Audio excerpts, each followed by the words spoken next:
So we're here this year at the 2024 National Heavy Duty Truck Rally in Hutchinson, Kansas. And in the past, we've done several videos. How many did you count the other day that I had done? 20-something the other day. This is our 5th rally here, and we've been to the West Coast rally and the East Coast rally.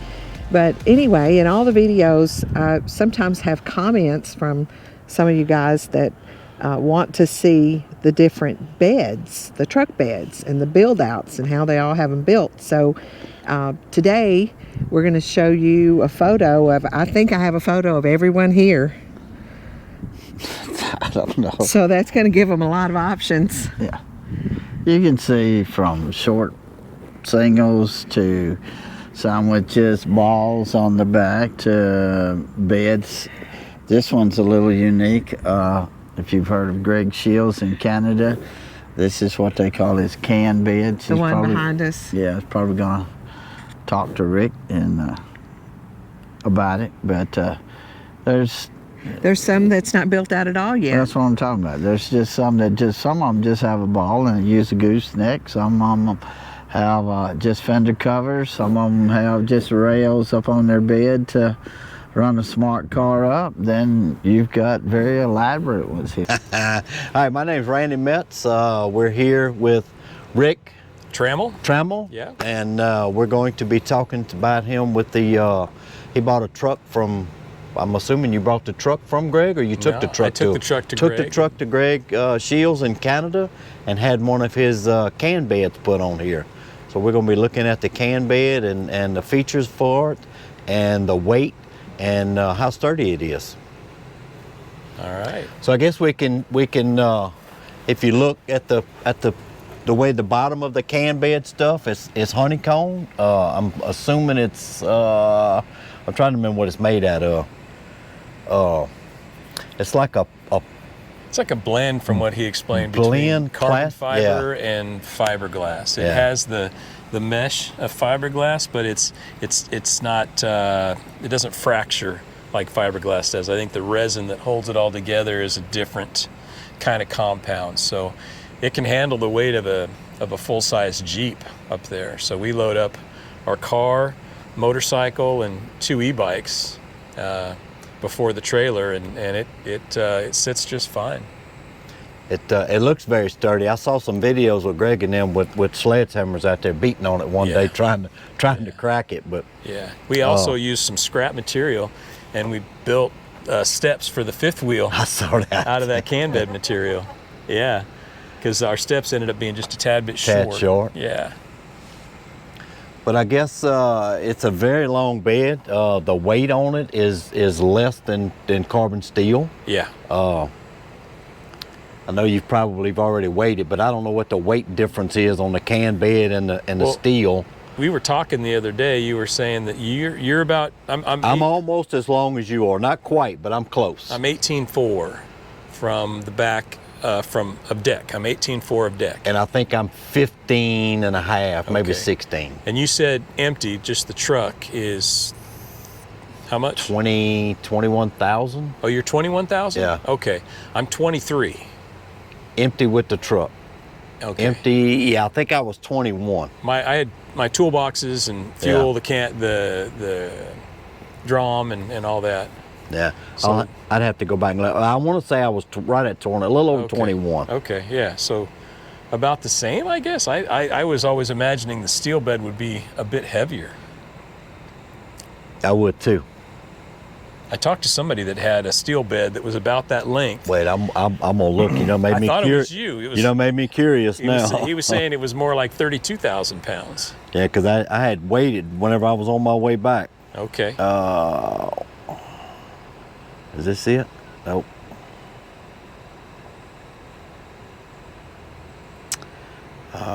This is it.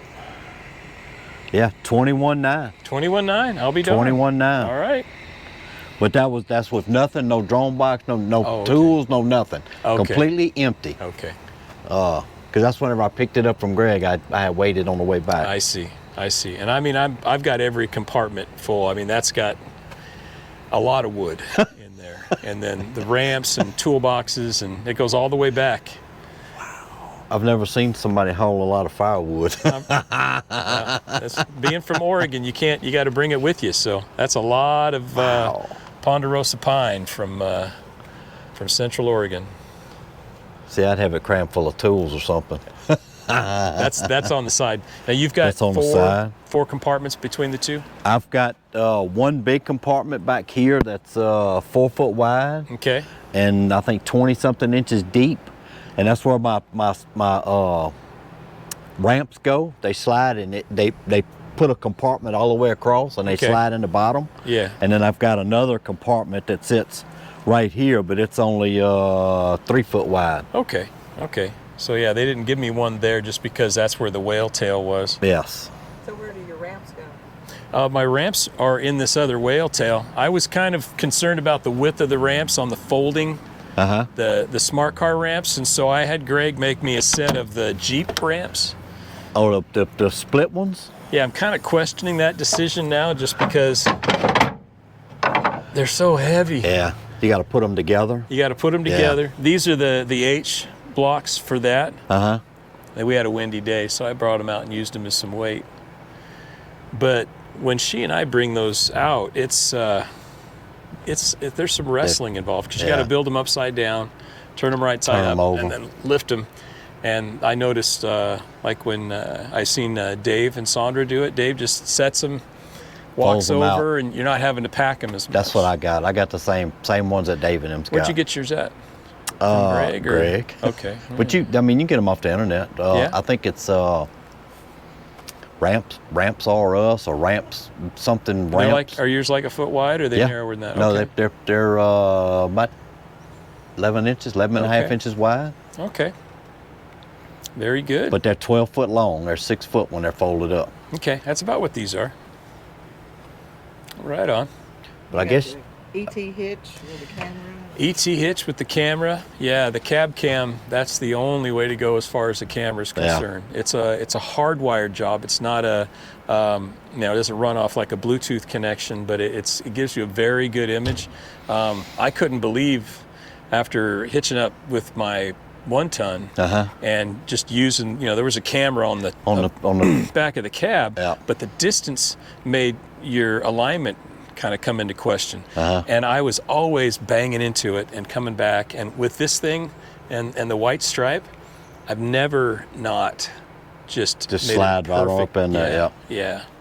And that thing follows like you would not believe. I mean, in the ride, we have so much less things falling around inside. And Lisa's actually ridden in the fifth wheel with this, and she said that there wasn't a single plate rattling, just as smooth as can be. Was you a guinea pig, or you wanted to ride back there? She rode back there when we had it behind the 1-ton, and she just wanted to see the difference once we went to this. Okay. So, and I had Greg put on 30,000 pound or 30,000 pound rated box back there, a hitch just in case. You never know what's going to change as far as like your mission profile is concerned. Is this the brake lights and the tail lights? That's the marker lights and the signal lights and the brake lights. Wow, I've never seen that. It's something new that Greg started doing, and they radiate when you turn your signals on. And they're bright. Like that. Goodness gracious. And then these are all smoked marker lights, so they come on, but they're not as bold. Not as bold. Yeah. And then you also have got the tie downs. I forgot what it's called. It's aircraft like ratcheting tie downs. Yeah. So you can push in on a button and you can put them anywhere you want. I can't remember what the weight rating was, but I thought they said it was 2,000 pounds per unit or per piece, per inch or something, or per piece or something like that. It's tied down. It's backed up by steel underneath. But the smart car is there's chocks that go back here, and they tie down with that. And then the motorcycle, the front of the bike ties down here, front wheel goes in here, and then I'll put in some loops into the tracting to settle the back in. And then I've got deck mounted racks for the e-bikes that I take off because they keep me from opening the drawn box. But so you riding your motorcycle up here? Yeah, so far so good. It's Sweet. There's a little bit of puckering going on, but Yeah. I guess with practice it'll get easier. Yeah, last time I rode one up in the back of a truck, it died halfway up and I fell over. Yeah, see, that's the dream or the nightmare I have. The car you're driving? The car we drive up, yeah. But I like to find like a curb next to a parking lot. Right now my airbag drop button's not working, so I can't get that 4 inches. And so having that extra 4 to 6 inches takes it easy. Yeah. You know, those are automated clutches, and so if you don't just get done with it, you're burning clutch. Yeah, I was driving mine up until I got the trike, and I was having to put them so close together that, I mean, my trike was an inch off of my drawn box, and the car and the trike together was about 1.5 inches difference. And when you're driving it up, it gets a little hairy. So no doubt. I started winching both of them up. We can't ride together on the dirt bike much. And so we've been looking at a Can-Am Spider, and we need to get another ramp for that third tire. Well, that's what I had to do. You did, but I measured it, and it's the same width as a smart car, so it's probably going to be like yours, where when you come up, you're not going to have a lot of wiggle room. Yeah, that's why I was winching them up, because there wasn't enough room to drive them up. And trust you're gonna not scrape it. Well, I mean, you can't. I mean, once you're going up with the car, because I put the trike on first, you're going up. All you're looking at is the moon and the stars, and then once you break over, it's too late. I mean, if you're where you're over at, it's too late. Yeah. But I like this. I like the Cann Bed. I sure thought it'd be a lot lighter than what it is. Yeah. But you know, the upside to it, there's no corrosion ever that's going to happen, right? All the bolts, I think he said these are all dipped grade 10 bolts. So there's nothing that goes into the construction of this thing that's ever going to corrode. Given how they paint and care for the steel beds they make. Right. Greg showed me one he had done like 12 years earlier, and it had been in Florida, and the guy didn't travel much. And it was white as well, and there were just a few areas that we're starting to show some rust. You got shelves? Are there shelves inside of this drone box? Yep. The shelves give me about 80 pounds. Greg said he'd be comfortable with. 80 pounds each? In the mid, yeah. You could do 500 on the bottom and the beginning of the second. But the two mids, he said 80 pounds should be enough. They're, of course, supported on 3 sides, but the span across, there's nothing, and it's pretty hard material. Yeah, it is, but it's only, maybe 1/8 of an inch thick. I mean, it's a well-built truck.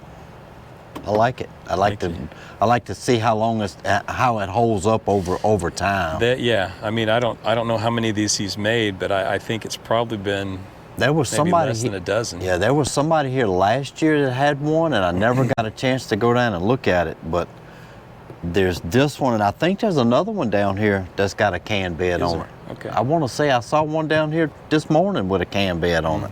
Why do they call it Cann Bed?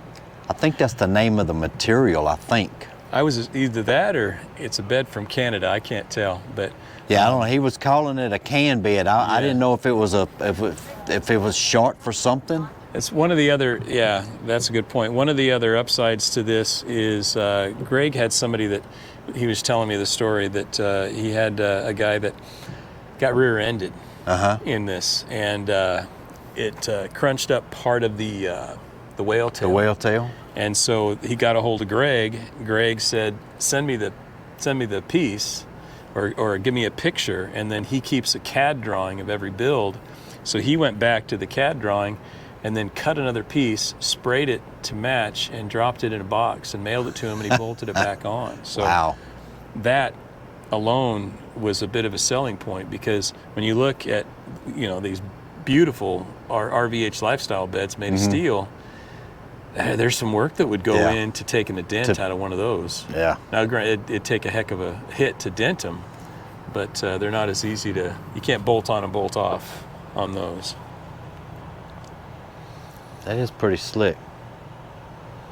And he body matched, painted, and clear coated all of this. This isn't how these feel. This is a spray-on liner. And then he does paint over it a sealer so it won't go chalky on us. But I like this. This gives me some peace of mind. You don't slip on that. No.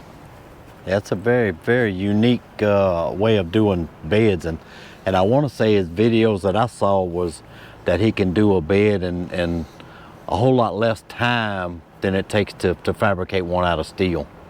Yeah. I'm not sure what this would have cost out of steel, but he did say it was about a third less between time and the material's a bit cheaper. Did he say how long it took to fabricate it? He had some other jobs going in, but the overall job took him 8 months. He had projected out 4, but this was the air compressor was making a little bit of a noise when they took it into Volvo to have its, kind of the soup to nuts gone through. And they decided they wanted to take out the doghouse and get into that access panel in the back of the engine. And that added another 2-3 weeks. And what happens is if he's got 4 or 5 trucks in process. Once it's in the shop, he's got to take it from A to Z on whatever it's going through. Right. And so that pushed us back a bit. But when you get in a truck that could take you to the grave, another 4 months isn't going to be a deal breaker. But in one of the seminars that Jack teaches, he says if you get a used truck, go ahead and learn that truck. Get to know that truck. Make sure that truck's what you're, and then invest your money in your bed build.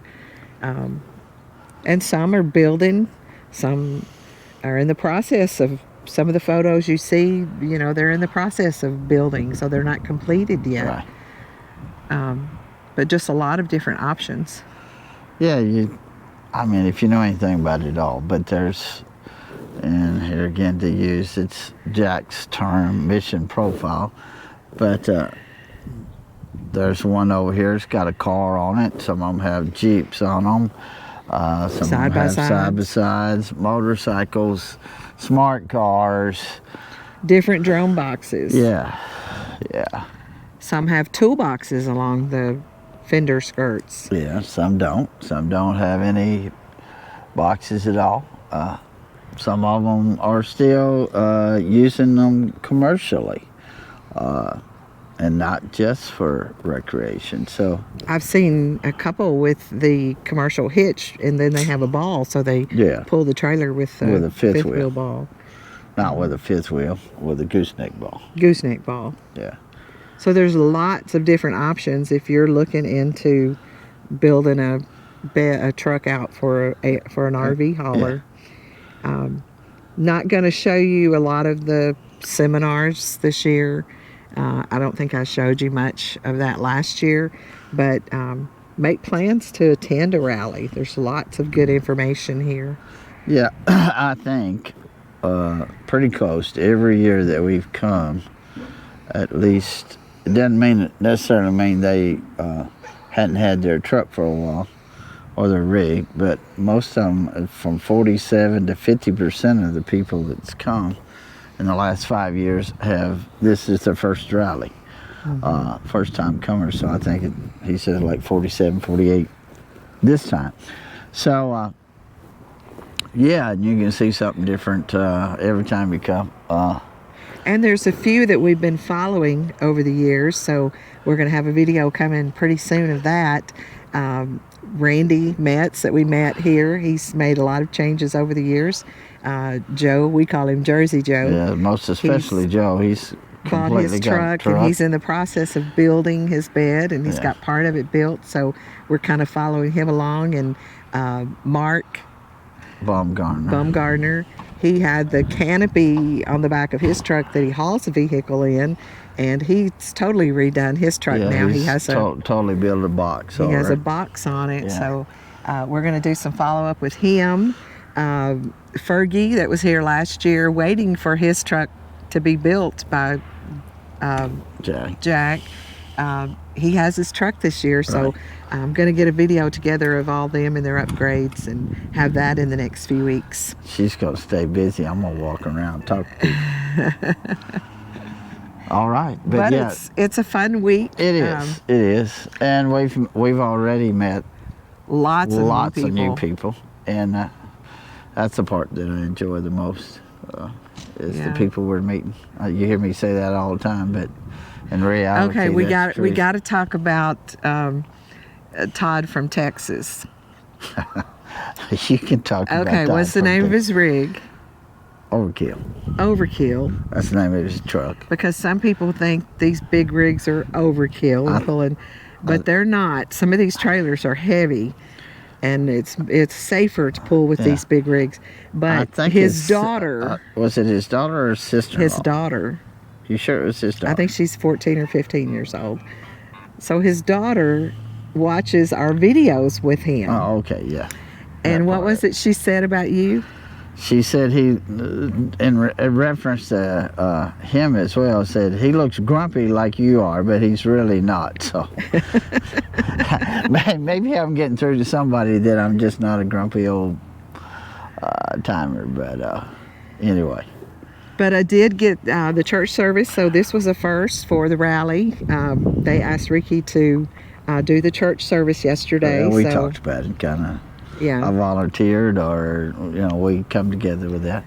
With so the I've got that. Sales, yeah. As you're watching this video, that video is posted, so you'll be able to go and watch the service. There's a little different. For some people, it may be sacrilegious, but I don't think so. So go back in our videos and watch the church service. I didn't get the song service because I do have copyright laws I have to go by on the YouTube channel, so didn't get any part of the song service. Wish I could have, because it was really good. Yes, it was very good, and we want to thank the Springfields and Warren for doing that. Yeah. Bob running the sound. It just takes a lot of people to get a lot of things done here, and Steve and Lisa and all that you're doing, and everybody. There's a lot of volunteers doing a lot of different things to make this the best it can be, and there's been some changes, and change is good. But anyway, got some photos for you to watch and get your ideas if you're thinking about building a bed.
So every year at the rally, they have volunteer teams to clean up the dining hall. So today was our cleaning day. So I want to show you a little bit about what goes on cleaning day. We scrub the tables, right, Don? We're scrubbing the tables because they made a mess. You missed the spot over there, Randy. Huh? You missed the spot. Hey.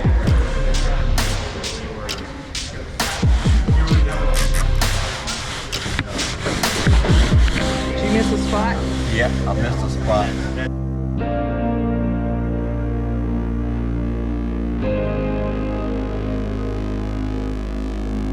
You better do a good job. Okay. And then we got broom pushers.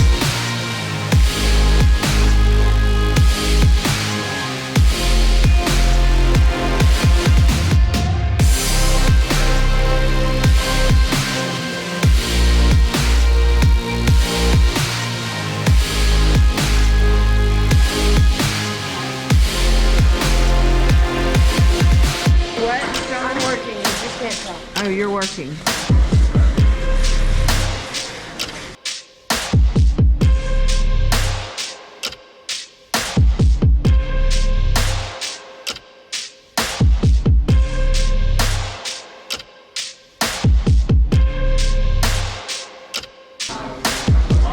What's your job, ma'am? Broom. I ride it well. You got trash duty, sir? Yes, ma'am. I don't know who I made mad, but it worked. And you must be the bag lady. I am. It's what I do best.